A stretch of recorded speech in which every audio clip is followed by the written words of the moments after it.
পঞ্চম পর্ব। ঘাটে কেহ নাই। সুবলার বউ আঁচল পাতিয়া কয়েকটি মাছ তুলিয়া ফেলিল। তারা পুঁটি মাছের শিশুপাল কাপড়ের বাঁধনে পড়িয়া ফরফরাইয়া উঠিল। জল ছাড়া করিবার প্রবৃত্তি হইল না। আঁচল আলগা দিয়া ছাড়িয়া দিল। খলসে বালিকারা কেমন শাড়ি পরিয়া চলিয়াছে। চাঁদার ছেলেরা কেমন স্বচ্ছ এপিট ওপিট দেখা যায়। সারা গায়ে বিজল, ধরিলে হাতে আঠা লাগে। একটা ঘন ছোট জাল পাতিয়া অনন্ত ইহাদের সবগুলিকে ধরিতে পারিত। আরও কিছুদিন পর গলা জলে জল বন গজায়াছে। আঁকিয়া বাঁকিয়া ঘন হইয়া ঘনতর হইয়া সেগুলি মাছেদের একটা দুর্গে পরিণত হয়েছে। মালর ছেলেরা তখন বসিয়া নাই। বড়রা নৌকা লইয়া মাঝ নদীতে নানা রকমের জাল ফেলিতেছে তুলিতেছে। ছোটরা ছোট ছোট 3 কোনা ঠেলা জাল লইয়া সেই জলদুর্গে অবিরত খোঁচাইয়া চলিয়াছে। কয়েকবারের খোঁচানোর পর জলখানা টানিয়া জাল মাটির ওপর তুলিলে দেখা যায় অসংখ্য চিংড়ি সন্ততি শুইয়া উচ্চাইয়া লাফাইয়া নাচিতে থাকে। 10-12 খেউ দিলেই মাছে ডোলা ভরিয়া যায়। অনন্তকে এইখানা জাল বুনিয়া 3খানা মোটা কঞ্চিতে বাঁধিয়া দিলে অনেক চিংড়ি মারিয়া হাটে গিয়া বেচিতে পারিত। সুবলার বউ যদি নিজে সুতা কাটিতে জাল বুনিত আর অনন্ত চিংড়ি বাচ্চা ধরিয়া হাটে বাজারে বেচিত, তাতে 2 জনের একটা সংসার চলিতে পারিত। মা বাপের গঞ্জনা হইতে সুবলার বউ বাঁচিয়া যাইত। থমথমে আকাশে এক এক সময় পরিষ্কার হয়। সূর্য হাসিয়া ওঠে কালো কেশরের গহনারণ্য ফাঁক করিয়া। বিকালের পড়ন্ত রোদ গাছগাছালির মাথায় হলুদ রং বুলাইয়া দেয়। পুরুষ মানুষেরা এই সময় অনেকে নদীতে, যারা বাড়িতে থাকে তারা ঘুমায়। নারীরা সুতা পাকাইবার জন্য উঠানে বাহির হয়। চোঙ্গার মতো মুখ একটা খুঁটি স্থায়ীভাবে মাটিতে পোঁতা থাকে। তার উপর সুতা ভরা চরকি বসাইয়া দেয়। টেকই সুতা বাঁধিয়া উঠানের এ কিনারা থেকে ও কিনারা পোতা একটি বড় খুঁটি বেরিয়া আনে। তারপর ডান হাঁটুর কাপড় একটু গুটাইয়া নগ্ন উরুর তুলিয়া তুলিয়া হাতের তেলোর ঘষা মারিয়া উরুতে টেকো ঘুরায়। একবারের ঘুরানিতে টেকো 1000 বার ঘোরে। 10 বারের ঘুরানিতে একবেরে সুতা পাকানো হইয়া যায়। তখন বুকের খানিকটা কাপড় তুলিয়া ডান হাতের তেলো টেকোর গাঁট ঘুরাইতে থাকে। বাঁ হাত থেকে টোকার ঘাড়ে সঙ্গে সঙ্গে হাঁটিয়া চলে সে নারী। এইভাবে পাকানো সুতা টেকোতে গুটানোতে হইয়া যায়। নিতান্তই পুরুষের কাজ, কিন্তু মালর মেয়েরা কোনো কাজে নিতান্তই পুরুষের জন্য ফেলিয়া রাখিতে পারে না, রাখিলেও চলে না। নদীতে খাটিয়া আসে, সুতা পাকাইবে কখন, তাই পুরুষের আনাগোনা না থাকিলে এই বাড়ির ও বাড়ির সব বাড়ির মেয়েরাই এইরূপ চরকি টেকো লইয়া উঠানে নামিয়া পড়ে। তেলিপাড়ার একটা লোক একদিন এমনই সময় মালপাড়ার ভিতরে দিয়া কোথায় যাইতেছিল। যুবতী মালবৌদের এমন বেআবরু ব্যবহার দেখিয়া প্রলুব্ধ হইয়া উঠিল সে। তারপর থেকে রোজ এমনি সময়ে একবার করিয়া সে পাড়াটা ঘুরিয়া যাইত। কেউ জিজ্ঞাসা করিলে বলিত অমুকের বাড়ি যাইবে, অমুকের বাড়ির কেউ জিজ্ঞেস করিলে বলিত অমুকের বাড়ি গিয়েছিলাম।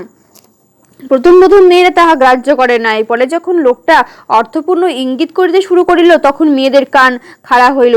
সুবলার বউ দলের পান্ডা হইয়া একদিন রাত্রে তাকে ডাকিয়া ঘরে নিল। আর বাছা বাছা জোয়ান মালর ছেলেরা তাকে গলা টিপিয়া মারিয়া নৌকায় তুলিয়া বারগাঙে নিয়া ছাড়িয়া দিল। স্রোতের টানে সে কোথায় চলিয়া গেল কেউ জানিল না। সারা মালপাড়ার মধ্যে একমাত্র তামসির বাপি বামুন কায়েত পাড়ার লোকের সঙ্গে যোগাযোগ রাখিত। তার বাড়ি বাজারের কাছে। বামুন কায়েতের ছেলেরা তার বাড়িতে আসিয়া তবলা বাজাইত। তামসির বাপকে তারা যাত্রার দলে রাজার পাঠ দিত বলিয়া সে এখন বিষয় দেখিত না। এই জন্য তার ওপর সব মালদের রাগ ছিল। আর সেও মালদিগকে বড় একটা দেখিতে পারিত না। বামুন কায়েত দিগকে দেখিতে দেখিতে তার নজর উঁচু হইয়া গিয়াছিল। এত বড় টাকাওয়ালা মানুষ তেলেপাড়া হইতে গুম হইয়া গেল, কিন্তু সাক্ষী প্রমাণের অভাব তার কোনো হদিশ পাওয়া গেল না। না হইল মামলা মোকদ্দমা, না হইল আচার বিচার। কিন্তু তামসির বাপের মারফেরত তেলিরা জানিতে পারিল একজন মালদেরই এ কাজ মালদেরই, কিন্তু এমন সূত্রহীন জানার দ্বারা মামলা করা যায় না। কাজে তেলিরা কি করিবে ভাবিয়া স্থির করিতে পারিল না। শেষে বামুন, সাহা, তেলি, নাপিত সব জাতি মিলিয়া গোপনীয় এক বৈঠক করিল। কেউ প্রস্তাব করিল মালদের নৌকাগুলি এক রাতে দড়ি কাটিয়া ভাসাইয়া নিয়া তলা ফাড়িয়া ডুবাইয়া দেওয়া যাক। আর 1 টাকা দিয়া লোক লাগাও, জালগুলি সব চুরি করিয়া আনিয়া আগুনে পোড়ায় ফেলুক। কিন্তু এই প্রস্তাব সকলের মনোপুত হইল না। গুরু পাপে লঘুদণ্ড হইবে, কাজে দ্বিতীয় প্রস্তাব উঠিল। সারা তেলিপাড়াতে রজনীপালের মাথা খুব সাফ, কূটনীতি তার বেশ খোলে। এসব ভোতা প্রস্তাবে অসারতা বুঝিতে তার বিলম্ব হইল না। সে প্রস্তাব করিল, বিষ্ণুপুরের বিধুভূষণ পাল আমার মামা, সমবায় ঋণদান সমিতির ফিশারি শাখার ম্যানেজার। ফিশারির টাকা নিয়ে সব মালোরা গিলিয়াছে। মাছে যেমন টোপ গেলে তেমনি ভাবে গিলিয়াছে, আর উগলাইতে দিতে পারিতেছে না। সুদ কম বলিয়া লোভে লোভে ধার করিয়াছিল, এখন চক্রবৃদ্ধি হারে সুদে আসলে বাড়িতেছে। জানোই তো সমবায় সমিতির টাকা কত অত্যাচার করিয়া আদায় করা হয়। মামাকে গিয়া জানাইয়া দেই, প্রত্যেক মালদে যেন ব্যাং নাচানি নাচাইয়া ছাড়ে। কিন্তু এ প্রস্তাবও কারো মনোভূত হইল না। মামা কখন আসিবে কে জানে। বড় সুদূর প্রসারী প্রস্তাব, গরম গরম কিছুই করা হইল না। শেষে একটা প্রস্তাব তুলিল রজনী পালের ভাই। সে যে মাগি তাকে রাখিয়া ঘরে নিয়েছিল তাকে ধরিয়া নিয়ে আসে কয়েকটা পাইট মদ কিন, তারপর নিয়ে চল ভাঙা কালীবাড়ির নাট মন্দিরে। কিন্তু ব্যাপার আপাতত এর বেশি আর গড়াইল না। তেলিপাড়া বৈঠকে সকল রকম প্রস্তাবে পর্যবসিত হইল। তবে মালপাড়ার সঙ্গে আর সব পাড়ার একটা মিলিত বিরোধের যে গোড়াপত্তন সেদিন হইয়া থাকিল, তাহা আর উৎপাতিত হইল না। পথে রাত হইয়া গেল। বর্ষার প্রশস্ত নদীর ওপর মেঘবার আকাশের ছায়া দৈত্যের মতো নামিয়া পড়িয়াছে। অনন্ত বসিয়া বসিয়া তাহাই দেখিতেছিল। পরে একসময় চারিদিক গাঢ় আঁধারে ঢাকিয়া গেল, আর কিছুই দেখা গেল না। উদয় তারা দুই দিকে খোলা ছাউয়ের ভেতরে হইতে ডাকিয়া বলিল, আয় রে অনন্ত, ভেতরে আয়। বনমালী পাছার থাকিয়া প্রচণ্ড শক্তিতে হাল চালাইতেছে। তার দাপটে হালের বাঁধনদড়ি ক্যাচক্যাচ করিয়া কাঁদিয়া উঠিয়াছে, আর সারা না খানা একটানা হেলিয়া দুলিয়া কাঁপিয়া চলিয়াছে। সেই দোলয়মান নৌকার বাঁশের পাতিনির ওপর দিয়া পা টিপিয়া টিপে অনন্ত ছোঁয়ের ভেতরে আসিল। উদয় তারাকে দেখা যাইতেছে না। আন্দাজ করিয়া তার কাছে গিয়া বসিল, কিছু বলিল না, ঘুম পাইতেছিল। পাটাতনের ওপর ছোট শরীর খানা এড়াইয়া দিয়া শুইয়া পড়িল। মশার কামড় আর নৌকার দোলানিতে একবার তার ঘুম খুব পাতলা হইয়া আসিল। মাথাটা যেন নরম কি একটা জিনিসের ওপর পড়িয়া আছে, তোলার মতো নরম আর চাঁদের মতো শীতল। আর রাশি রাশি ফুলঝুরি নামাইয়া রাখা একপাট আকাশকে বুঝি অনন্ত গায়ের ওপর চাপাইয়া ধরিয়া রাখিয়াছে। কি যে আকাশের ওপর, ওই যে আকাশের ওপর দিয়া এদিক হইতে ওদিকে চলিয়া গিয়াছে কি একটা উজ্জ্বল সাঁকো। কিছুদিন আগে দেখা সেই রামধনুটাই যেন ছিল এটা। সাতরঙা ধনুটি গা ঢাক দিয়া আছে, আর তার ছিলাটি অনন্তের জন্য বাড়াইয়া দিয়াছে। উজ্জ্বল কাঁচা সোনার রং তার থেকে ঠিকরাইয়া পড়িতেছে, আর তার চারিপাশে ভিড় করিয়া আছে লাখ লাখ তারা। হাত বাড়াইলেই ধরা যাইবে তার তারার ওপর ঝুলিয়া অনন্ত আকাশের এমন এক রহস্য লোকে যাত্রা করিবে, যেখানে থাকিয়া সে কেবল অজানা জিনিস দেখিবে। তাহার দেখা আর কোনো কালে ফুরাইবেই না। উদয় তারা মশার কামড় হইতে বাঁচাইবার জন্য অনন্তকে গাটুকু শাড়ির আঁচলে ঢাকিয়া দিয়াছিল, আর শক্ত পাটাতনে কষ্ট পাইবে বুঝিয়া মাথাটা কোলের ওপর তুলিয়া নিয়াছিল, আর বুকের ওপরে দিয়া হাতখানা বাড়াইয়া শাড়ির কিনারাটা পাটাতনের সঙ্গে চাপিয়া রাখিয়াছিল, যেন অনন্তের গা থেকে শাড়িটুকু সরিয়া না যায়। যেন হাতখানা ছেলেটা নিতান্ত খাপছাড়া ভাবে হাত আড়াইতে মনে করিয়া শাড়িটুকু গুটাইয়া কোল হইতে অনন্তের মাথাটা নামাইয়া দিল। ডাকিয়া বলিল, অনন্ত ওঠ। অনন্ত জাগে উঠিয়া দেখে দুনিয়ার আর এক রূপ। তারাই ভরা আকাশের তলায় আদুরে নদী অসার হইয়া পড়িয়া আছে। অনেক দূরের আকাশে তারায় তারায় যেন সড়ক বাঁধিয়াছে। না জানি কত সুন্দর সে পথ, আর সে পথে চলিতে না জানি কত আনন্দ। পায়ের নিচে কত তারার ফুল মারাইয়া চলিতে হয়, আশেপাশে মাথার ওপরে খালি তারার ফুল আর তারার ফুল। সে পথ কত ওপরে, অনন্ত কোনোদিন তার নাগাল পাইবে না।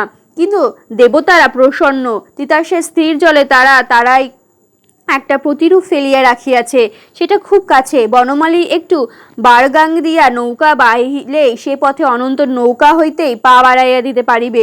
কিন্তু জলের ভিতরে সে পথ কেবল মাছেরাই সে পথে চলাফেরা করিতে পারে, অনন্ত তো মাছ নয়।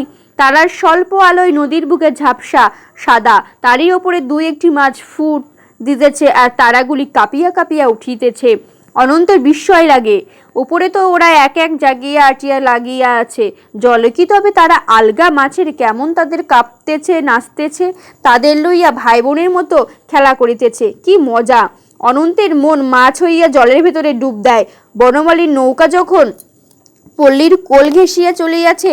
বর্ষাকালের বাড়তি জল কেবল পল্লীকে ছই নাই, চুপে চুপে ভরাইয়া দিয়াছে। পল্লীর কিনারা প্রহরীর মতো দাঁড়ানো কত বড় বড় গাছের গোড়ায় জল শুধু পৌঁছায় না, গাছের কোমর অবধি ডুবাইয়া দিয়াছে। সে গাছে ডালপাড়ার লতায় পাতায় ভরবরন্ত হইয়া জলের ওপর কাত হইয়া মেলিয়া রহিয়াছে। বনমালীর নৌকা এখন চলিয়াছে তাদের তলা দিয়া, তাদের ছায়া মাথায় করিয়া। এখন তারাই ভরা আকাশটাও দূরে, আকাশের আরশির মতো নদীর বুকখানা তেমনি দূরে। অনন্তের মতো মনোযোগ দিয়ে কি দেখিতেছে, না আকাশের তারা দেখিতেছে। উদয়তলার একটা ছড়া মনে পড়িয়া গেল। এতক্ষণ বৃষ্টি নীরবতার মধ্যে তার ভালো লাগছিল না। আর এক ফোঁটা একটা ছেলের সঙ্গে কি বা কথা বলিবে, আলাপ জমিবে কেন? পাড়া গুলজার করা যায় কাজ, নির্জন নদীর বুকে গুলজার করিবে সে কাকে লইয়া? শ্রোতা কই, সমজদার কই? কিন্তু অনন্ত আর সব ছেলেদের মতো অত বোকা নিরেট নয়। আর সব ছেলেরা যখন চোখ বুজিয়া ঘুমায়, অনন্ত তখন অজানা জানিবার জন্য আকাশের তারার মতোই চোখ দুটি জাগাইয়া রাখিয়াছে। আর উদয়তারা ছড়াটিও তারার এই সম্বন্ধে। সুফুল ছিটা রয়েছে তুলিবার লোক নাই, সুসহ্য পইরা রয়েছে শুইবার লোক নাই। দেখি অনন্ত এ কথার মানতো কি? এ কথার মানে অনন্ত জানে না, কিন্তু জানিবার জন্য তার চোখ দুইটি চকচক করিয়া উঠিল। সুফুল ছিটটা রয়েছে এ কথার মানতি আসমানের তারা, আসমানের ছিটটা রয়েছে তুলবার লোক নাই। অনন্তভাবে ছিটিয়ে থাকে বটে, মানুষের হাত অত দূরে নাগাল পাইবে না, কিন্তু স্বর্গে যে দেবতারা থাকে, রাম লক্ষ্মণ কৃষ্ণ দুর্গা কালী শিব ঠাকুর, তারাও কি তুলিতে পারে না? তারা ইচ্ছা করিলে তুলিতে পারে, কিন্তু তোলে না। তারাই ছিটাইয়া দিয়াছে, তারাই তুলিবে। রোজ রাতে ছিটাইয়া দিয়া তারা মানুষের ডাকিয়া বলিয়া দেয়, দিলাম ছিটাইয়া, যদি কেউ পারো তুলিয়া নাও। কিন্তু তুলিবার লোক নাই। এখন দেবতারা পূজা হইবে কি দিয়া? শেষে তারা মাটিতে নকল ফুল ফুটাইয়া দিল। সে ফুল রোজ ফোটে, রোজ লোকে তুলিয়া নিয়া পুজো করে। সেই সব ফুল তোলা হয় না, তারা ঝরিয়া পড়িয়া যায়, বাসি হইয়া থাকে। বাসি বলে তো পূজা হইতে পারে না। দেবতারা ডাকিয়া বলে, কিন্তু শুনিতে পায় না তো। দেবতাদের ডাক সকলে বোঝে না, সাধু মহাজনেরা বোঝে। তারা তপ করে, ধ্যান করে, পূজা করে। তারা দেবতার কথা বোঝে, দেবতারে খাওয়াতে ধোয়াতে পারে। তারা দেবতার কথা শোনে, দেবতা তাদের কথা শোনে। আমার মার কথাও দেবতা শুনিত। একদিন কালী পুজোর দিন দেবতার একেবারে কাছে গিয়া মা কি যেন বলিয়াছিল। আমাকে কাছে যাইতে দেয় নাই লোকে, দূরে দাঁড়ায় দেখিয়াছি, কিছু শুনিতে পাই নাই। আরে এমন পুজো তো আমরাও করি। আমি এই কথা বলি না, আমি বলি সাধু মহাজনদের কথা। তারা কিভাবে দেবতার কথা বোঝে? দেবতার মূর্তি যখন চোখের সামনে থাকে, দেবতা তখন চুপ করিয়া থাকে। দেবতা যখন চোখের সামনে থাকে না, তখন দেবতার মনে আর সাধু মহাজনের মনে কথাবার্তা চলে। আমি বলি সেই কথা। চোখে দেখিয়া কথা শুনি, সে তো মানুষ কথা। চোখে না দেখিয়া কথা শুনি, সেই হইল দেবতার কথা। সে কথা যেসব সাধু মহাজনরা শুনতে পায়, তারা সেই সুফুল তোলে বুঝি? তোলে, তবে এই জন্মে তোলে না। মাটির দেহ মাটিতে রাখিয়া তারা যখন দেবতাদের রাজ্যে চলিয়া যায়, তখন তোলে। স্বর্গে রোজ কাশি ঘণ্টা বাজে, আর একটি মাত্র ফুল তুলিয়া তারা পূজা করে। সে ফুলটি আবার আসিয়া ছিটাইয়া থাকে। অনন্তের মনে শেষ প্রশ্ন এই জাগে, গাছ দেখি না পাতা দেখি না, খালি ফুল ধরিতে দেখি। সেসব ফুল কি তবে বিনা গাছের ফুল? শীতল পাটির মতো স্থির নিশ্চল তিতাসের বুকের ওপর এইবার চোখ বুলাইয়া উদয়তারা বলিল, আর সুসজ্জা পইরা আছে, শুইবার লোক নাই, এর মানতি কয় শুন। সুসজ্জা এই গাং, কেমন সুবিছানা, ধুলো নাই, ময়লা নাই, উঁচা নাই, নিচা নাই, পাটির মতো শীতল। শুইলে শরীর জুড়ায়, কিন্তু শুইবার মানুষ নাই। আছে, আছে, একজন আছে, সে অনন্ত। জলের ওপর কঠিন একটুখানি আবরণ পাইলে সে হাত পা ছড়াইয়া চিত হইয়া কাত হইয়া উপর হইয়া শুইয়া থাকিতে পারে। নদীর স্রোত তাহাকে দেশ দেশান্তরে ভাসাইয়া নিবে, ঢেউ তাহাকে দোলা দিবে। চারিদিকের আধার, কেউ জাগা থাকিবে না, জাগাইয়া থাকিবে সে তারা। আর তার চারিদিকের আধার, আর ওপর আকাশের তারাগুলি, আর জাগিয়া থাকিবে জলের মাছগুলি। সে ঘুমায় আছে মনে করিয়া তারাও তার চারিধারে জল বাঁধিয়া ভাসিয়া চলিবে। জাগিতে জাগিতে ক্লান্ত হইয়া একসময় তার ঘুম আসিবে, রাত ফুরাইবে, কিন্তু ঘুম ভাঙিবে না। সকাল হইবে, সূর্য উঠিবে, এপার ওপার দুই পারের ছেলে মেয়ে নারী পুরুষ কাতারে কাতারে দাঁড়াইয়া দেখিবে, আর ভাবিবে অনন্ত বুঝি জলে পড়িয়া গিয়াছে। হায় হায়, কি হইবে, অনন্ত জলে পড়িয়া গিয়াছে। আমার তখন ঘুম ভাঙিমে, তাহাদের দিকে চাহিয়া চোখ কসলাইয়া মৃদু হাসিয়া আমি তখন জলের ওপর উঠিয়া বসিব, তারপর আস্তে আস্তে হাঁটিয়া তাহাদের পাশ কাটিয়া দিনের কাজে চলিয়া যাইব। অনন্তের কল্পনার দৌড় দেখিয়া উদয়তারা হাসিয়া উঠিল। দেহে প্রাণ থাকিতে কেউ নদীর ওপর শোয় না। প্রাণ পাখি যখন উড়িয়া যায়, দেহ খাঁচা তখন শূন্য। যারা পোড়াইতে পারে না, জলসই করিয়া ভাসাইয়া দেয়। এই জল বিছানায় শুইবার মানুষ শুধু তো সে, তুই শুইতে যাবি কোন দুঃখে? তুই কি লখাই পণ্ডিত? হ্যাঁ, আমি লখাই পণ্ডিত। মোটে একটা অক্ষর শিখলাম না, আমি হইলাম পণ্ডিত। আরে পড়ালেখার পণ্ডিতের কথা কই না, কই সয়দাগরের ছেলের কথা। লখাই ছিল চাঁদ সদাগরের ছেলে, কালেনাগের দংশনে মারা গিয়েছিল। তখন একটা কলা গাছের ভেলাই করিয়া তারে জলে ভাসাইয়া দিল, আর উজানে ঠেলিয়া সে ভেলা ভাসিয়া চলিল। তার বউ বেহুলারা সুন্দরী ধনুক হাতে লইয়া নদীর তীরে থাকিয়া ভেলার সঙ্গে চলিল।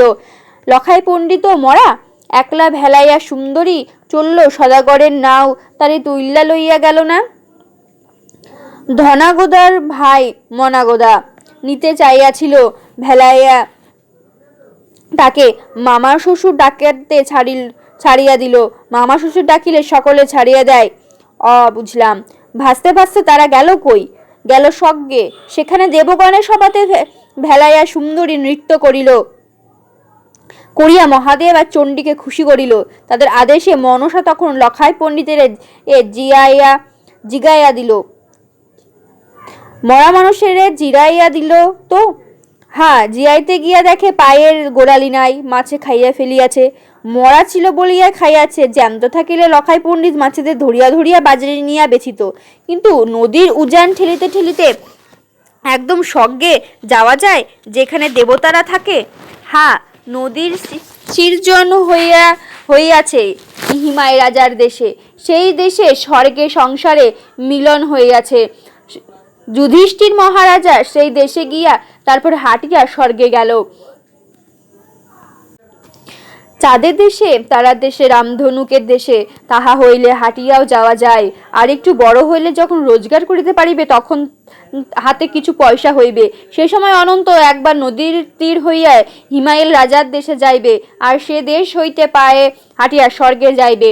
অনন্ত সব শ্রদ্ধা প্রণতি হইয়া লুটাইয়া পড়ে। তুমি অত জানো, তোমারে নমস্কার। নৌকা হঠাৎ কিসে ধাক্কা খাইয়া থামিয়া গেল। কোমর জলে দাঁড়াইয়া মোটা মোটা গাছের আর জলের ওপরে দিয়া অনেক ডাল মিলাই আছে, অজস্র পাতা মিলে আছে। সে ডালপালার গহরান্য মাথায় করিয়া নৌকা ঘাটের মাটিতে ঠেকিয়াছে।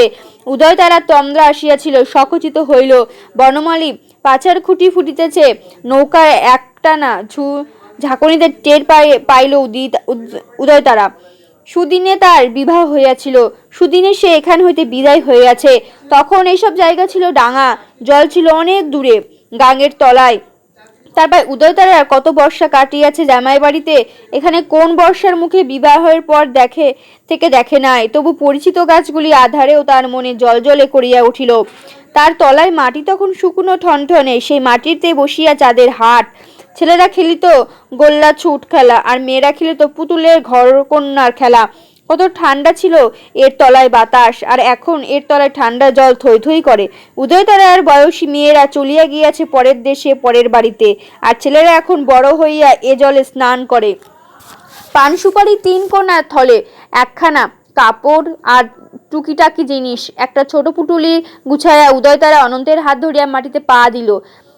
দিস কইরা পা বাড়াইবি অনন্ত, না হইলে পইরা যাইবি যে পিচ্ছল। পদে পদে পতন্নমুখ অনন্ত শক্ত করিয়া উদয়তারা হাতখানা ধরিয়া বলিল, আমি পইরা যাই, তুমি তো পড়ো না। আমার বাপ ভাইয়ের দেশ, চীনা পরিচয় সব। বর্ষায় কত লাই খেলা খেলিয়াছি, সুদিন কত পুতুল খেলা খেলিয়াছি। খেলাই বুঝি খুব নেশা ছিল তোমার? আমার আর কি আছিল, নেশা ছিল আমার বড় বইন নয়নতারার। ছোট বইন আসমান তারারও কম আছিল না। এই খেলায় লাগি মায়ে বাবায় কত গালি দিচ্ছে, পাড়ার লোকে কত সাত কথা পাঁচ কথা শুনে আছে। তিন বইনে একসাথে খেলিয়াছি, বেড়াইয়াছি, কেউরে গ্রাহ্য করিছি না। তারপর তিন দেশে তিন বইনে বিয়া হইয়া গেল। সেই অবধি দেখা নাই বুঝি? না, গায়ে গায়ে দেখা হয়, তবু বইনে বইনে দেখা হয় না। বড় ভালো মানুষ আমার বড় বইন নয়নতারা আর ছোট বইন আসমাম তারা। তারার মেলা অনন্ত নামগুলি একেবারে মনে মনে আওড়ায় লইল। বনমালীর একার সংসার। বাহির হইলে দরজা বন্ধ করিয়া গিয়াছিল, ফিরে আসিলা দেখে এত রাত্রে ঘরের ভেতরে আলো জ্বলিতেছে। আশ্চর্য হইবার কথা, সারা শব্দ না করিয়া উদয়তারা হাঁটুর সাহায্যে দরজা ধাক্কা দিয়ে দরজা মেলিয়া গেল এবং আশ্চর্যের সহিত দেখতে দেখা গেল নয়নতারা আসমান তারা দুজনেই ঘরে বসিয়া গল্প করিতেছে। মেজ বোন উদয়তারারই গল্প। এতদিন পরে দুই বোনের একসঙ্গে পাইয়া উদয়তারা কি বলিবে ভাবিয়া পাইল না, কিন্তু আনন্দে চোখ দিয়া জল আসিয়া পড়িল। কি করিয়া আসিল তারা এ দরুণ বর্ষাকালে? আসার সংক্ষিপ্ত ইতিহাস। বিদেশে মাছ ধরিতে গিয়া দুইজনের পরে দেখা হয়। তারা ঠিক করিয়া ফেলে অমুক মাসের অমুক তারিখে পরিবার নিয়ে এখানে মিলিত হইবে। সে কথার কেউই খেলাপ করে নাই। তারাই দুজনারই কই পাড়া বেড়াইতে গেছে। তোরা পাড়া বেড়াইতে গেলি না? আমরা রাইতে পাড়া বেড়াই না, বেলা বেলি পাড়া বেড়ানো শেষ কইরা ঘরে দুয়ারে খিল দিয়ে রাখি। তোরা গোকন গায়ের মানুষেরা বুঝি রাইতে পাড়া বেড়াস? বড় বোনের এই চোখ নাচাইয়া উদয়তারা গুনগুন করিয়া উঠিল, জানি গো জানি, নয়নপুরের মানুষ, সবই জানি, অত ঠিসারা কইরো না। এমন সময় তারা দুজন আসিল, ছোট বোনের জামাই সঙ্গে, কাজেই নয়নতারা। উদয়তারার মাথায় ঘোমটা টানিয়া দিল। কেবল আসমাম তারার ঘোমটা কপালের নিচে নামিল।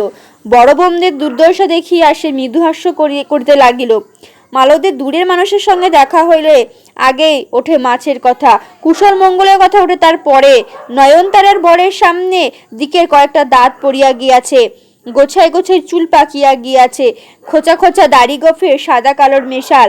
যৌবন তাহাকে ছাড়িয়া যাইতেছে, তবু গায়ের সামর্থ্যে ভাটা পড়ে নাই। মেজশালীর হাত হইতে হুক্কাটাকে হাতে করিয়া মুখ লাগাইবার আগে জিজ্ঞাসা করিল, তিতাসে আজ কাইল মাছ কেমন পাওয়া যায়? ঘরের বই আনি ঘরে থাকি, আমি কি জানি মাছের খবর? আমারে কেনে পুরুষদের যদি পাও জিগাও। জীবনে দেখলাম না তোমার পুরুষ কেমন জন, সাথে আনো না কেনে? পুরুষ কি আমার মাথার বোঝা যে তারে ফালাইয়া আই ইচ্ছা কইরা? মাথার বোঝা হইবে কেনে? হাতের কঙ্কন, গলার পাঁচ নড়ি, সাথে আনো তো শরীর শোভা, না আনো তো খালি শরীর। শীতলিয়া কথা কইও না সাধু, হাতের কঙ্কন হাতে থাকে, গলার হার গলায় থাকে, আর সেই মানুষ তিতাসের মাছ ধরতে চইলা যায়। বাড়ি আইলে যদি কই অনেক দিন দাদাদের দেখি না, চলো না গো একদিন গিয়া দেখে আয়। কয় দাদারে নিয়ে সংসার করো গিয়া, তোমারে আমি চাই না। শুনছো কথা? ভুল করলা দিদি, পরাণ দিয়া চাই বইলে চাই না কইতে পাচ্ছে। তার গলার মোটা তুলসীমালার দিকে চাইয়া উদয়তারা খুব শ্রদ্ধা হইল। আরো শ্রদ্ধা হলো যখন দেখল তার চোখ দুইটি আবেশ মাখা, মুখ ভাবময় হইয়া উঠিতেছে। সে গাম ধরিয়াছে, ও চাঁদ গৌর আমার শঙ্খ শাড়ি, ও চাঁদ গৌর আমার সিথির সিঁদুর, চুল বান্ধা দড়ি, আমি গৌর প্রেমের ভাও জানি না, ধীরে ধীরে পাও ফেলি। গানের তালে তালে তার মাথাটাও দুলিতে লাগিল। পরিশেষে আধ্যাত্মিক ভাবটা একটু ফিকা হইয়া আসিল। উদয়তারা বলিল, দেখো মানুষ, আমার একখান কথা, দাদার লাগি কিছু একটা করলা না, এমন কার্তিক হয়ে দাদা দিন কাটাইবে? দাদার মাথায় কি সোলার মুটুক কোনো কালেই উঠব না?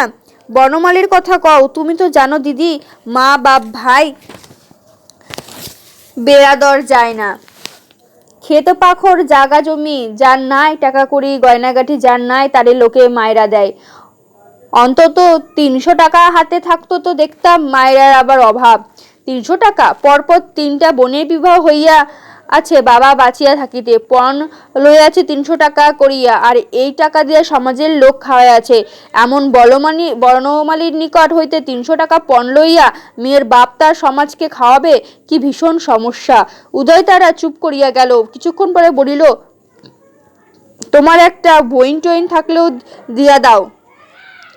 আপন বইন নাই, আছে মামাতো বইন, কিন্তু আমার কোনো হাত নাই।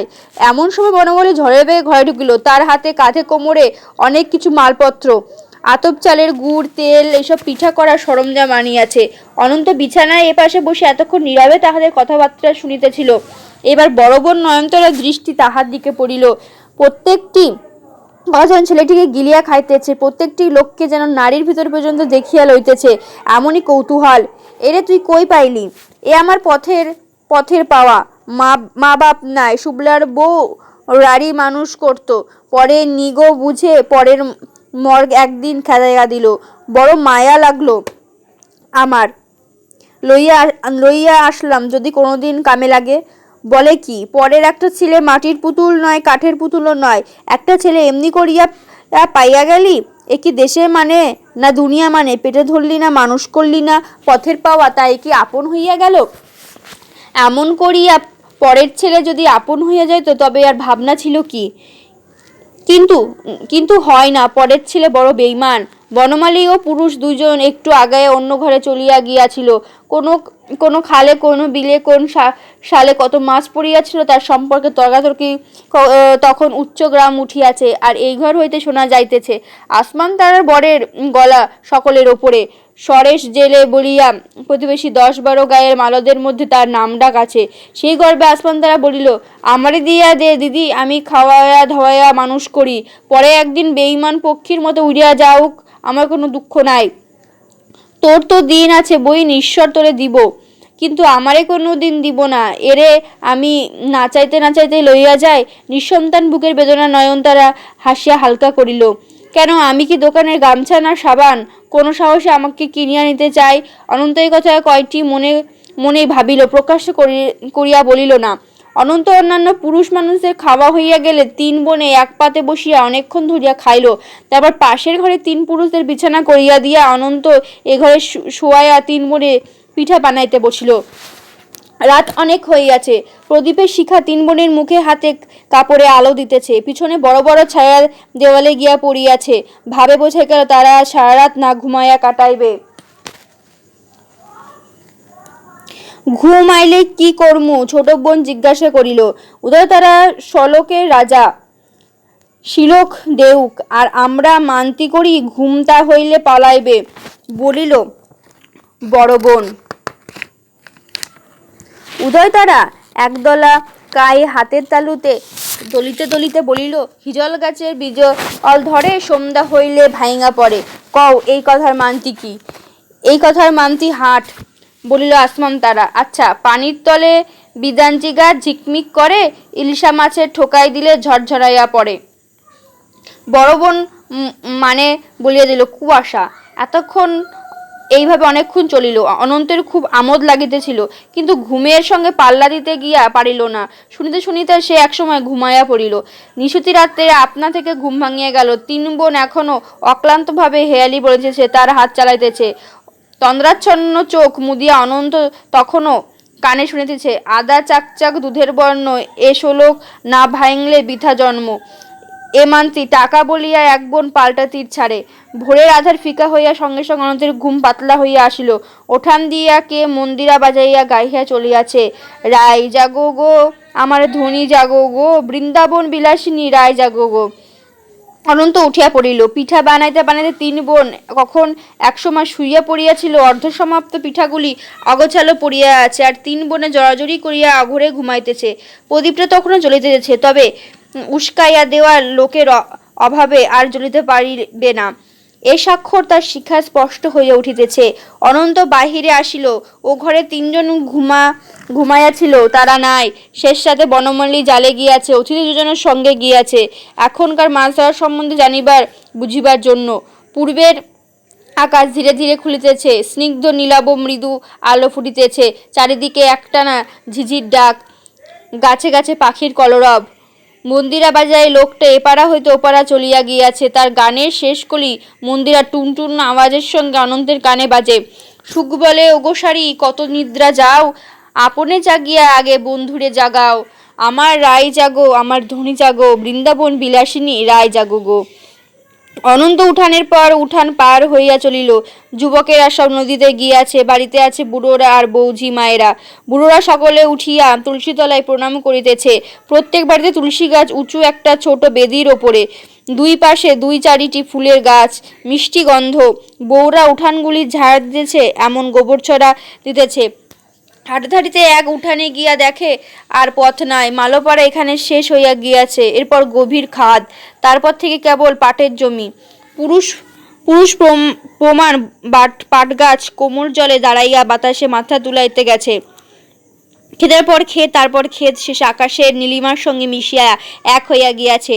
সীমার মাঝে অসীমের এই ভোরের আলোতে ধরা দেওয়া দৃশ্য দেখিতে দেখিতে বিস্ময় তাহার চক্ষু দুইটি আপনি আনত হইয়া আসিল। প্রকৃতির সঙ্গে তাহার এত নিবিড় অন্তরঙ্গতা মাধুর্যে কিন্তু একজনের দৃষ্টি আইল না। তুলসীতলায় প্রণাম সারিয়া সে গুনগুন করিয়া নরোত্তম দাসে প্রার্থনা করিতেছিল। কাছে আসিয়া তাহার মনে হইল অসীম অনন্ত সংসার বারাবারের ওপারে আপনা থেকে জন্মিয়াছে যে বৃন্দাজি গাছ, প্রকৃতির একটি ছোট সন্তান, তাহার দিকে চোখ মিলিয়া নিজে পরিণতি পাঠাইয়া দিতেছে। কাঁধে হাত দিয়া আবেগের সহিত বলিল, নিতাই, ওরে আমার নিতাই, কাঙালের ফাঁকি দিয়া একদিন লুকাইয়া কোথায় ছিলি বাপ? আয় আমার কোলে আয়।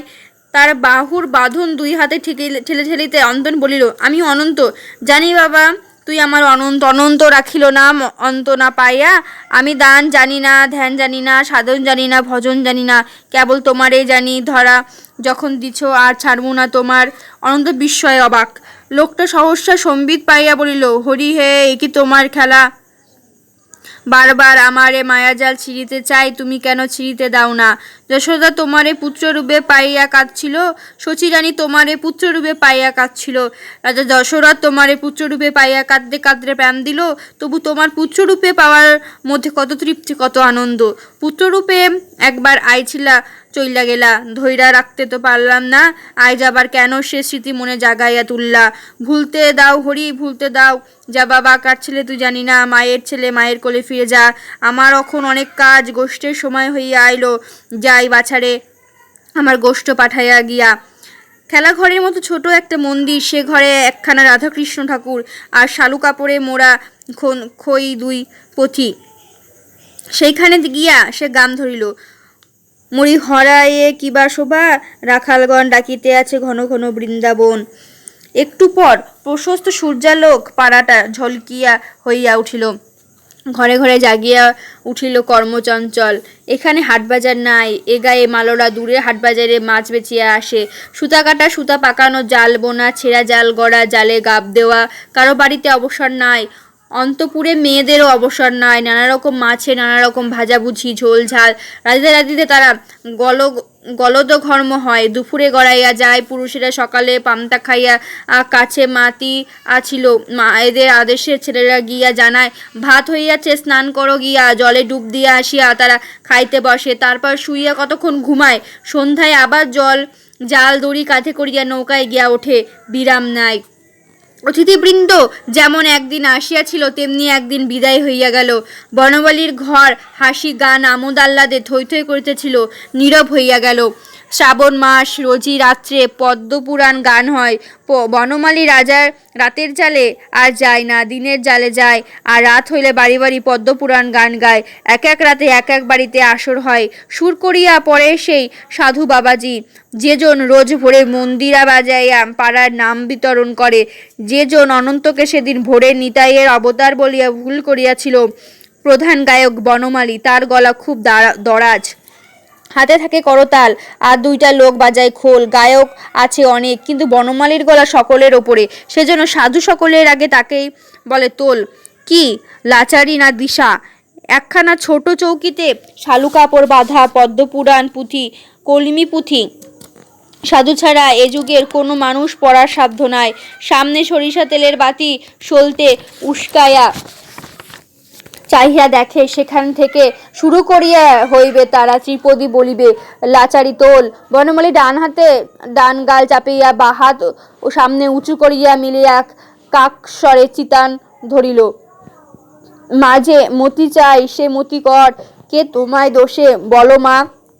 কোথায় যায় দাঁড়াইবার স্থান নাই। আমারে দেখিয়া সাগর শোষে মা, আমারে দেখিয়া সাগর শোষে।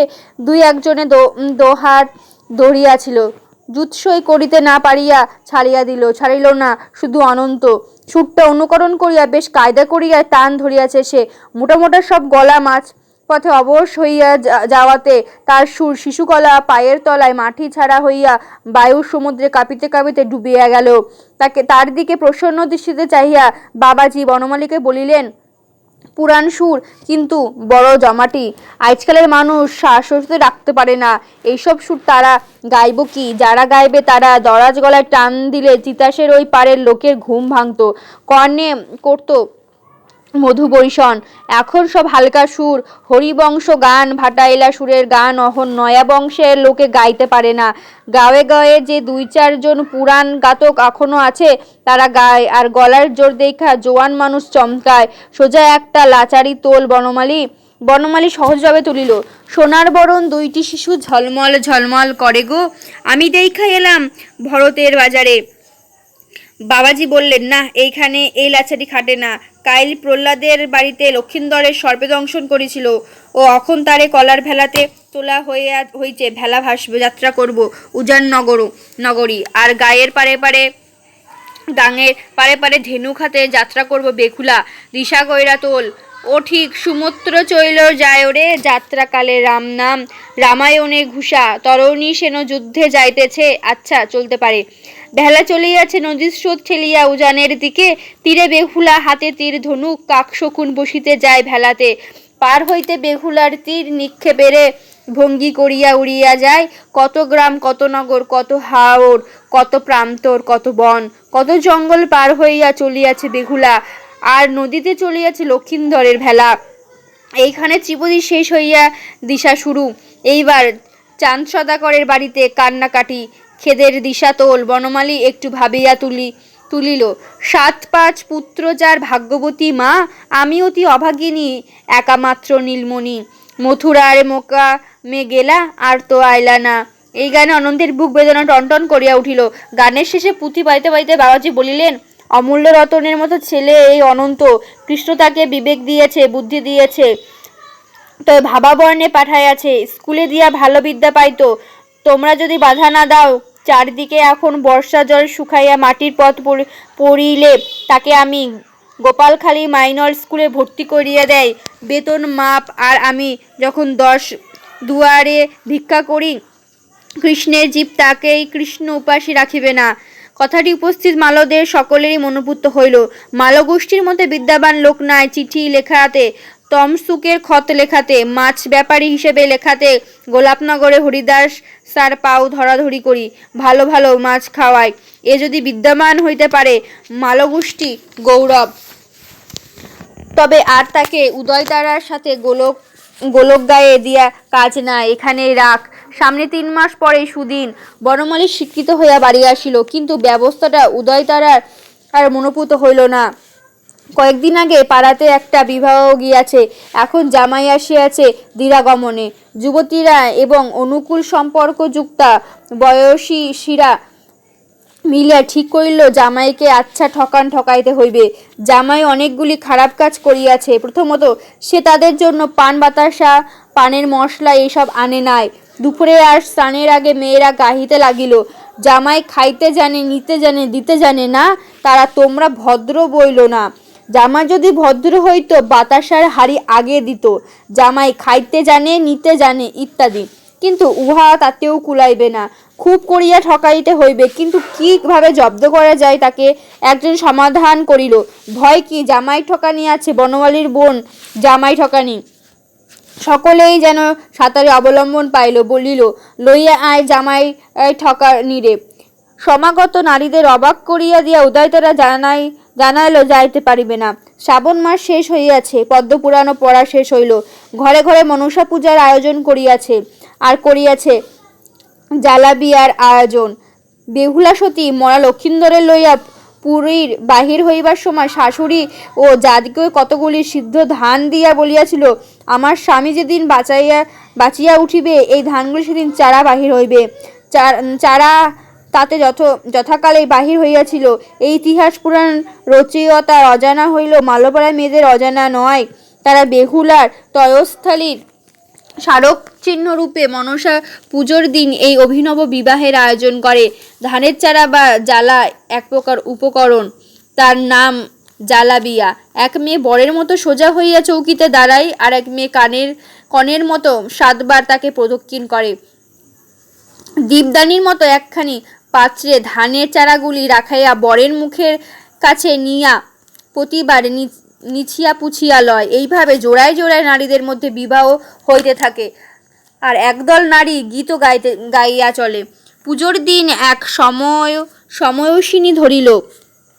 2 বছর আগে তুই আমারে বিয়া কইরা রাখছিলি, মনে আছে? এই বছর তোরে আমি বিয়া করি কেমুনলা উদি? না বইন। তবে তুই কর আমারে। না বইন, আমার ভালো লাগে না। বিয়ের কথা অনন্তের আমোদ লাগিল। কর না বিয়া, অত যখন কয় তুই কস। আচ্ছা, তা হইলে করতে পারি। কি মজা! উদয় তারা নিজের মেয়ে হয়ে আরেকজন মেয়েকে বিবাহ করিতেছে। দুইজনেরই মাথায় ঘোমটা। কি মজা! কিন্তু অনন্তের কাছে তার চাইতে মজার জিনিস মেয়েদের গান গাওয়াটা। তারা গাহিতেছে এই মর্মের একটি গান: অবিবাহিতা বালিকার মাথায় লখাই ছাতা ধরিয়াছে, কিন্তু বালিকা লখাইকে একটা পয়সা করে দিতেছে না। ওরে লখাই, তুই বালিকার মাথায় ছাতা ধরা দাঁড়িয়ে দে, করি আমি দিব। তারপরে গান: সেই দোকানে যাই গো বালা ঘট কিনিবারে, সেই ঘটে মনসা পূজা হইল, কিন্তু মনসা নদী পার হইবে কেমন করিয়া? এক জেলে নৌকা নিয়া জাল পাতিয়া ছিল, মনসা তাকে ডাকিয়া বলিল, তোর না খানা দে, আমি পার হই, তোকে ধনেপুত্র বড় করিয়া দিব। উদয়তালার এক ননাসের নাম ছিল মনসা, তাই মনসা পূজা বলিতে পারে না। স্বামী যেমন মান্য, স্বামীর বড় বোনও তেমনই মান্য। সে কনে বউকে লক্ষ্য করে বলিল, সাউনাই পূজা তো হইয়া গেল বইন, সামনে আছে আর নাও দৌড়ানি। বড় ভালো লাগে এইসব পুজো পালি হুড়ুম দুরুম নিয়া থাকিতে। কনে বউ মাথার ঘোমটা ফেলিয়া দিয়া কাঁসার থালায় দুব্বা ধান, পঞ্চপ্রদীপ ইত্যাদি তুলিতে বলিল, তারপর কত পূজাই তো আছে, দুর্গা পূজা, কালী পূজা, লক্ষ্মী পূজা, কার্তিক পূজা, ভাইফোঁটা। কিন্তু তা তো কত পরের কথা। শ্রাবণ মাস, ভাদর মাস, তারপরে তো আইব বড় ঠাকরাইনের পুজো। কিন্তু 2 মাস তো মোটে, তেমন কি বেশি? ক্ষেত পাথারের জল কমিতে লাগিবে 15 দিন, তিতাসের জল কমিয়ে তার পারে পারে পথ পড়িয়া বইতে লাগিবে আরো 15 দিন। তখন বর্ষার শেষ হইয়া যাইবে। গাঙর বিলেতের দিকে চাও, দেখিবে পরিষ্কার, কিন্তু ঘর বাড়ির দিকে চাও, পরিষ্কার দেখো কি? দেখো না। পরিষ্কার না করিলে পরিষ্কার দেখিবে কি করিয়া? চারদিকে পূজা পূজা ভাব লাগিয়া যাও ঘর বাড়ি পরিষ্কার করার কাছে, কিন্তু কি ঘর বাড়ি পরিষ্কার করিবে তুমি? ভাঙা ঘর বাড়ি না পুরুষ আছে কোনো দিনের তরে? বর্ষাকালে একটানা বৃষ্টির জলে ভাঙিয়াছে পীড়া, ভাঙিয়াছে ঘর, ঘন ঘন তুফান ঠেলার বেড়াগুলি মুচড়াইয়া গিয়াছে। পুরুষেরা ছন আনিবে, বাঁশ আনিবে, বেত আনিবে, আনিয়ার ঘর দুয়ার ঠিক করিয়া দিবে। তারপর মেয়ে বউরা তিতাসের পারে নরম সোদাল মাটি আনিয়া ধরাপিড়া ঠিক করিয়া লিকাবে, পিছবে, আরশির মতো ঝকঝক তকতকে করিবে। তাতেও কোনো না কোনো 15 দিন লাগিবে। বাকি 15 দিন মধ্যে 7 দিনে কাঁথা কাপড় কাচিবে, চাইট মাত্র ধুইবে। তারপর 7 দিন বাকি থাকিবে। তেল সাবান মাখিয়া দেবী হইয়া বসিয়া থাকিবে। দিন আবার ফুরায় না। কিরাউদি, কথা কস না যে দিন ফুরায় না। একটু আগে এই মেয়েটা তাকে 7 পাক ঘুরিয়াছে। পঞ্চপ্রদীপ তার কপালে মাঝখানে ঠেকাইয়া লইয়া তাহা আবার নিজের কপালে ঠেকাইয়াছে। কতগুলি খই আর অতসী ফুল মাথার ওপর ছিটাইয়া দিয়াছে।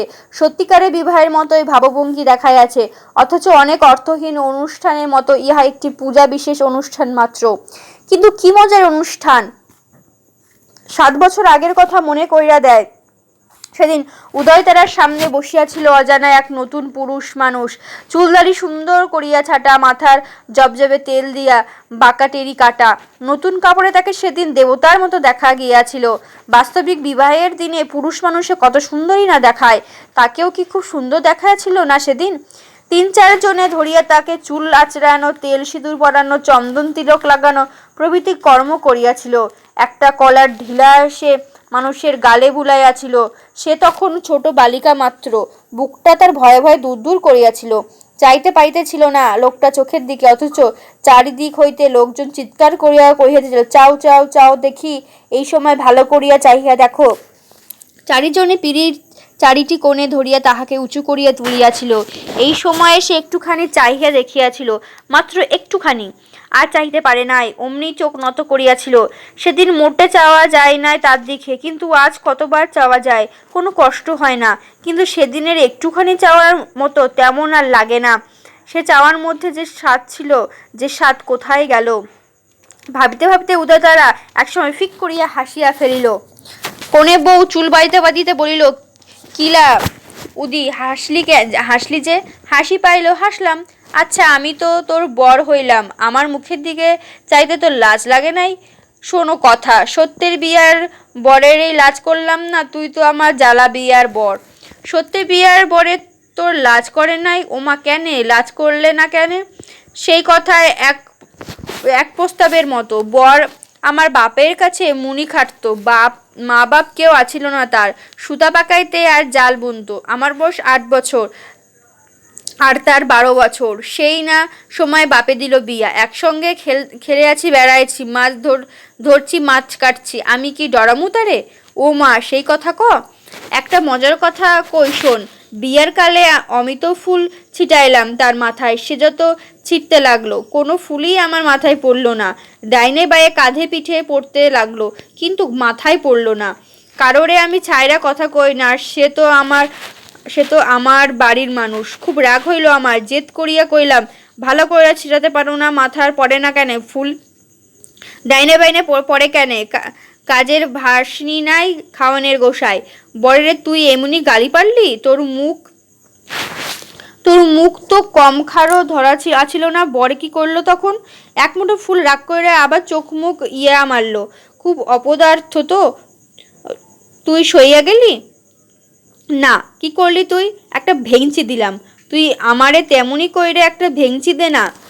ধ্যাত, তুই কি আমার সত্যির বর? তুই তো মায়া মানুষ। তবেই আমি তোরে দিই। ধ্যাত, আমি কি এখন ছোট রয়েছি? কি এমন বড় হয়ে গেছিস? 12 বছর বয়সে বিয়া হইয়াছিল, তারপর 9 বছর, মোটে তো 21 বছর। এর মধ্যেই বড় হয়ে গেলাম। বড় হইয়া গেলি কি গেলি না বুঝতে, যদি কোলে দুইটা একটা বাচ্চা কাচ্চা থাকতো, জীবনে একটারও গুমুট চাই কাচাইলি না? তোর মন কাঁচা, শরীর কাঁচা, তাই মনে হয় বড় হইলি না। যদি পোলাপান হইতো, বয়সের মালুম হইতো। সেই কথা ক। তারপর চারিদিকে আঁধার হইয়া আসিল। সাদা সাদা অজস্র শাপলা ফুলে শোভিত সর্পাসনা মনসা মূর্তিটি অনন্তের চোখের সামনে ঝাপসা হইয়া আসিল। অন্যান্য পুজো বাড়িগুলিরও গান ধুমধাম ক্রমে অস্পষ্ট হইয়া একসময় থামিয়া গেল। শ্রাবণ মাসের শেষ তারিখ থেকে মালদের ঘরে ঘরে এই মনসা পূজা হয়। অন্যান্য পূজার চাইতে এই পূজার খরচ কম, আনন্দ বেশি। মালর ছেলেরা ডিঙি নৌকা চড়িয়া জল ভরা বিলে লগি ঠেলিয়া আলোড়ন তোলে। সেখানে পাতাল ফুরিয়া ভাসিয়া ওঠে সাপের মতো লিকলিকে শাপলা। সাদা সাদা ফুল ফুটিয়া বিল জুড়াইয়া ছত্রাইয়া থাকে। যতদূর চোখ যায় কেবল ফুল আর ফুল। সাদা মানিকের মেলা যেন। ঘাড়ে ধরিয়া টান দিলে কোনো এক জায়গায় শাপলাটি ছিঁড়িয়া যায়, তারপর টানিয়া তোলে। খালি টানো আর টানো, শেষ হইবে না শীঘ্র। এইভাবে তারা এক বোঝাই শাপলা তুলিয়া আনে। মাছেরা ঘুরিয়া ফিরিয়া দেখে মালর ছেলেরা কেমন শাপলা তুলিতেছে। শাপলা তোলার ফাঁকে ফাঁকে মালর ছেলেরাও চাহিয়া দেখে। জল শুকাইবে, বিলে বাঁধ পড়িবে, তখন বেঘরে প্রাণ হারাতে হইবে। এইসব জানিয়া শুনিয়াও বোকা মাছেরা কিসের মায়ায় যেন বিলের নিষ্কম্প জলে তিষ্ঠে আছে। তিতাসের স্রোতের জলে নামিয়া পড়িলে অত শীঘ্র ধরা পড়িবার ভয় থাকিবে না। ধরা যদি পড়েও পড়িবে মালদের জালে, সেখান থেকে লাফাইয়াও পালানো যায়। কিন্তু নমশূদ্রের বাঁধে পড়িলে হাজারবার লাফাইলেও নিস্তার নাই। মনসার পুষ্পসজ্জা শেষ হইলে পুরোহিত আসে। মালদের পুরোহিত ডুমুরের ফুলের মতো দুর্লভ। একজন পুরোহিতকে 10-12 গায়ে একা একদিনে মনসা পূজা করিয়া বেড়াতে হয়। গলায় একখানা চাদর ঝুলাইয়া ও হাতে একখানা পুরোহিত দর্পণ লইয়া আসিয়া অমনি তালা দেয় শিগগির। তারপর বার কয়েক নমনম করিয়া এক এক বাড়ির পুজো শেষ করে, দক্ষিণা আদায় করে এবং 8 ঘন্টার মধ্যে সারা গায়ের পুজো শেষ করিয়া তেমনি ব্যস্ততার সহিত কোনো মালকে ডাকিয়া বলে, ও বৃন্দাবন, তোর নাওখানা দিয়ে আমাকে ভাটি সাধকপুরে লইয়া যা। শ্রাবণের শেষের দিন পর্যন্ত পদ্মপুরাণ পড়া হয়, কিন্তু পুঁথি সমাপ্ত করা হয় না। লক্ষ্মীন্দরে পুনর্মিলন ও মনসা বন্দনা বলিয়া শেষ 2টি পরিচ্ছেদ রাখিয়া দেওয়া হয় এবং তাহা পড়া হয় মনসা পূজার পরের দিন সকালে। সেদিন মালরা জল জাল বাইতে যায় না, খুব করিয়া পদ্মপুরাণ গায় আর খোল করতাল বাজায়। সেদিন বনমালীর গলাটা ভাঙিয়া গেল, এক হাতে গাল চাপিয়া ধরিয়া চোখ দুইটি বড় করিয়া গলা যত সম্ভব জোরে দিয়া শেষ সীসা দিল। দিশা বিউনি হাতে লইয়া পিপুলারে বলে, কে নিবি বিউনি, 1,00,000 টাকার মূল। কিন্তু সুরে আর জোর বাঁধিল না, ভাঙা বাঁশের বাঁশির মতো বেসুরে বাজিল। অন্যরা যারা দোহাই ধরিবে তাদের গলা অনেকের আগেই ভাঙিয়া গিয়াছে, তারা চেষ্টা করিয়া দেখিল, সুর বাইর হইল না। তারা পদ্মপুরাণের পড়া শেষ করিল। বেহুলা বিজনী বেচিতে আসিয়াছে জায়েদের নিকট গোপনে ডমনির বেশ ধরিয়া। শেষে পরিচয় হইল, তার 4 সদাগরের পরাজয় হইল। সে মনসা পূজা করিয়া ঘরে ঘরে মনসার পূজা খাওয়ার পথ করিয়া দিল। বন্দনা শেষ করিয়া পুঁতিখানা বাঁধা হইতেছে, 1 বৎসরের জন্য উহাকে রাখিয়া দেওয়া হইবে, আবার শ্রাবণ আসিলে খোলা হইবে। একটা লোক বুঝি ঝুড়ি হইতে বাতাসা ও খই বিতরণ করিতেছে। লোকে একজন করিয়া খই বাতাস লইয়া প্রস্থান করিতেছে। যাহাদের তামাকের পিপাসা আছে তাহারা দেরি করিতেছে। এদিকে পুজোর ঘরের অবস্থা দেখিলে কান্না পায়। আগের দিন পূজা হইয়াছে, তখন ধূপ জ্বালাইয়াছিল, 10-12টি তেপায়ার নৈবেদ্য সাজাইয়া রাখা হইয়াছিল। সাদা রং দেওয়ার মনসা মূর্তি যেন জীবন্ত হইয়া হাসিতেছিল, আর তার সাপ 2টা বুঝি বা গলা বাড়াইয়া আসিয়া অনন্তকে ছোবলি দিয়া বসে। এমন চকচকে ঝকঝকে ছিল। আস্তাদের রং অন্যরকম। অনিপুণ কারিগরের সস্তায় তৈয়ারি একজনের জৌলুস রংচটা লইয়া লান হইয়া গিয়াছে। কোনো অসাবধান পূজার্থীর কাপড়ের খুঁটে লাগিয়া একটা সাপের জিবো আর একটা সাপের ল্যাজ ভাঙিয়া গিয়াছে। এখন তাহাদের দিকে চাহিলে অনুকম্পা জাগে। রাশি রাশি শাপলা ছিল মূর্তির 2 পাশে। ছেলেরা আনিয়া এখন খোসা ছাড়াইয়া খাইতেছে, আর একটু খোসাটার মধ্যে ফু দিয়া বোতল বানাইতেছে। কেউ কেউ শাপলা দিয়া মালা বানাইয়া গলায় পরিতেছে। অনন্ত এতক্ষণ চুপ করিয়া বসিয়াছিল। একটি ছোট মেয়ে তেমনি অনেক ছড়া মালা বানাইয়া কাহারও গলায় পরাইবে ভাবতেছিল। অনন্ত দিকে চোখ পড়িতে তাহারই গলায় পরাইয়া দিল। অনন্ত চট করিয়া খুলিয়া আবার মেয়েটির খোপা জড়াইয়া ধরিল। চক্ষু নিমেষে এই কাণ্ডটা ঘটিয়া গেল। মেয়েটির দিকে চাহিয়া প্রথমে চোখ পড়িল ওর খোপার ওপর। ছোট মেয়ের তুলনায় অনেক বড় খোপা। 7 মাথার চুল এক মাথায় করিয়া যেন মা বাঁধিয়া দিয়াছে। খুশি হইয়া মেয়েটি জিজ্ঞেস করিল, কোনোদিন তো দেখি না তোমারে, তোমার নাম কি? অনন্ত। আমার নাম অনন্ত। দূর তা কেমনে হয়, ঠিক কইরা কও তোমার নাম কি? ঠিক কথাই কই, আমার নাম অনন্ত। তবে আমার মতো তোমার খোপা নেই কেন? আমার মতো তুমি এইরকম কইরা শাড়ি পরো না কেন? আমার নাক বিন্ধা নাই কেন? তোমার নাক কান বিন্ধা কাঠি দেয় না কেন? গোধানি কই, হাতের চুড়ি কই তোমার? আরে আমি যে পুরুষ, তুমি তো মাইয়া। তবে তোমার নাম অনন্ত না? না কেন? অনন্ত যে আমার নাম, তোমার এই নাম হইতে পারে না। পারে না? ওমা, কেন পারে না? তুমি পুরুষ, আমার নাম কি তোমার হইতে পারে? হইতে পারে না যদি, তবে এই নাম আমার রাখলো কেন? আমার মা নিজে এই নাম রাখছে, মাসিও জানে। কেবল মাসি জানে, আর কেউ জানে না? যে বাড়ি আছি তারা 2 ভাই বোনে জানে, এই আর কেউ না। ওমা শোনো, তবে আমার নাম রাখছে গণক ঠাকুর। জানে আমার মার বাবাই, 7 কাকায় আর 5 কাকিয়ে, আর 6 দাদা আর 3 দিদিয়ে, 4 মাসি 2 পিসিয়ে। ও বাবা, আরও কত লোকে যে জানে, আর কত আদর যে করে। কেউ মারে না আমারেও কেউ মারে না। এক বুড়ি মারতো, মাসি তারে আটকাইতো। মাসি আটকাইতো? ও তোমার মা আটকাইতো না? আমার মা নাই। মেয়েটি এইবার বিগলিত হইয়া উঠিল। নাই? হাই গো কপাল, মানুষ কয় মা নাই যার, ছাড় কপাল তার। অনন্ত নিজেরে বড় ছোট মনে হইল। চট করিয়া বলিল, মাসি আছে। মেয়েটি ভুরু বাঁকাইয়া একটা নিঃশ্বাস ছাড়িল। মাসি আছে তোমার? তবু ভালো। মানুষ কয় তীর্থের মধ্যে কাশি, ইষ্টির মধ্যে মাসি, ধানের মধ্যে খামা, কুটুমের মধ্যে মামা। বলিয়া হঠাৎ মেয়েটি কোথায় চলিয়া গেল। অনন্তের মনে মনে ভাবিল, বাব্বা খুব যে শিলোক ছাড়ে। উদয়তারার কাছে একবার নিয়ে গেলে মন্দ হয় না। একটু পরের পূজা মণ্ডপের সামনে মেয়েটির সহিত আবার দেখা হইল। আচ্ছা, আমারে তোমার মাসির বাড়ি লইয়া যাইবা? কেমনে লইয়া যামু? অনেক দূরে যে, নাওরে গেলে 1 দুপুরের পথ। মানুষে কি মানুষে দূরের দেশে লইয়া যায় না? যায়, কিন্তু অখন যায় না। বৈশাখ মাসে তিতাসের পারে মেলা হয়, তখন লইয়া যায়। অনেক দূর থাইকা অনেক মানুষ, তখন অনেক মানুষের লইয়া যায়। তখন আমারও লইয়া যাইও কেমন? আমার তো নাও নাই। আচ্ছা বনমালীরে কইয়া রাখুম, তার নাওয়ে যাইতে পারবা। পরের নাওয়ে বাবা যাইতে দিলে তো? খালের টেকের ভাঙা নাওয়ের খোড়ল থাইকা 7 দিনের উপাসী মানুষের যেজন বাইর কইরা আনলো, তার কও তুমি পর কি যে তুমি কও? মেয়েটি চোখ মুখ উজ্জ্বল হইয়া উঠিল। খালের টেকে ভাঙা নাওয়ের খোড়লে তুমি থাকতে? ডর করতো না তোমার? রাইতে দেবদত্ত যদি দেখা দিত? কও না কি কইরা তুমি থাকতা একলা? সে এক প্রস্তাবের কথা, কইতে গেলে 3 দিন লাগবো। তোমার গাঁয়ে আমারে লইয়া যাইবা? সেও নায়কখানা দেখাইবে। আচ্ছা নিয়া যামু। নিবা যে? তোমার মাসি আমারে আদর করবো তো তোমার মতো? তোমার করবো আদর। আমারে বইকা বাইর কইরা দিল। কও কি বাইর কইরা দিল আর ডাইকা ঘরে নিল না? না। তবে গিয়া কাম নাই, তুমি আমার বাড়িতে চলো, কেউ তোমারে বাইর কইরা দিব না। যদি দেয়ও আমি তোমারে ডাইকা ঘরে নিমু। কথাগুলো অনন্ত খুব ভালো লাগলো। এক ঘর ভর্তি লোকের মধ্যে থাকলে খুব ভালো লাগিবে। যেখানে 10টি লোক 10 রকমের কথা বলিবে, 20 হাতে কাজ করিবে, 10 মুখে গল্প করিবে, একটা কলরব মুখরিত থাকিবে ঘরখানা, তার মধ্যে এই চঞ্চল মেয়েটি তার সঙ্গে খেলা করিবে। জাল বোনা মাছ ধরা খেলা। অনন্ত সত্যিকারের জেলে হইয়া নৌকাতে না ওঠা পর্যন্ত তাকে এই খেলার মধ্যে দিয়া জাল ফেরা, জাল তোলা আয়ত্ত করতে হইবে।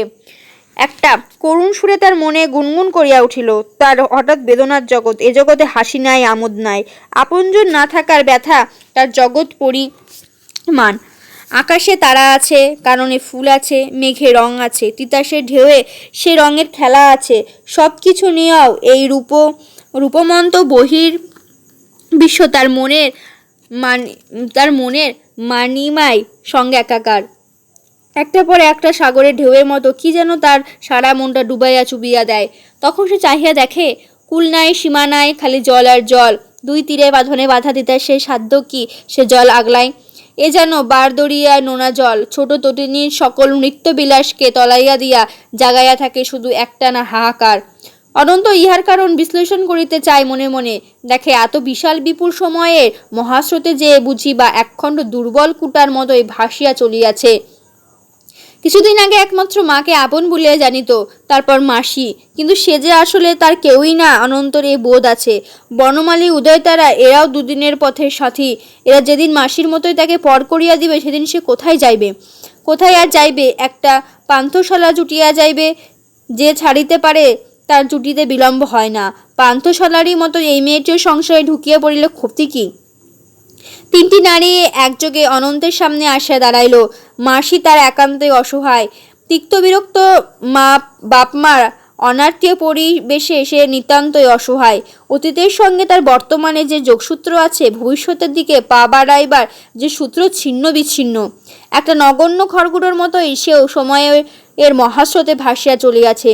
তিতাসের জলে হাজারো খড়কুটো ভাসিয়া যায়, কিন্তু কোনো না কোনো মালর জালে তারা আটকাইয়া পড়িবে। কিন্তু মাসির ভবিষ্যৎ কোন অবলম্বনে গায়ে আটকা পরিবেশে। আর উদয়তারা অনেক বেদনা আর মনে জমা হইয়া আছে, কিন্তু বড় কঠিন এই নারী। হাস্য পরিহাসে প্রবাদের শ্লোকে সব বেদনা ঢাকিয়া সে নারী সবসময় মুখের হাসি নিয়া চলে। তাহাকে জব্দ করিবে এমন দুঃখ বুঝি বিধাতারও সৃষ্টি করিতে পারে নাই। মাসি তার মতো সকল দুঃখে অগ্রাহ্য করিয়া চলিবার ক্ষমতা পাইল না কেন? হাই, তাহা যদি সে পাইত, অনন্তের মন অনেক ভাবনা হইতে নিষ্কৃতি পাইত। আর এই হাস্যচঞ্চল মেয়েটি, তার জীবনে সবে শুরু হইয়াছে। সে নিজে যেমন চাঁদের রোশনি, তেমনি অনেক থমথমে আকাশে তারাকে সে কাননে ফুলের মতো বোটায় আঘাত করিয়া ফুটাইয়া ছিটাইয়া হাসাতে মাতাইতে সক্ষম।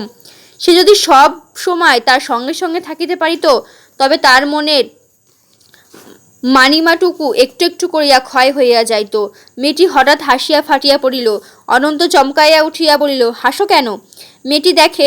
মেয়েটির চোখ দুটি নাচাইয়া উঠিল। তোমার গলায় যে মালা দিলাম, কারোর কাছে কইও না।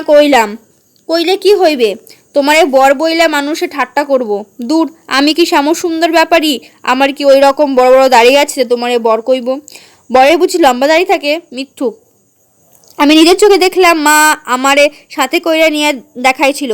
আরও কত লোক দেখতে গেছিল। তারা কইল একদিন পরে বরের মতো বর দেখা নয়ন সার্থক করলাম। ও বুঝেছি, বুড়ো বুড়ো বর।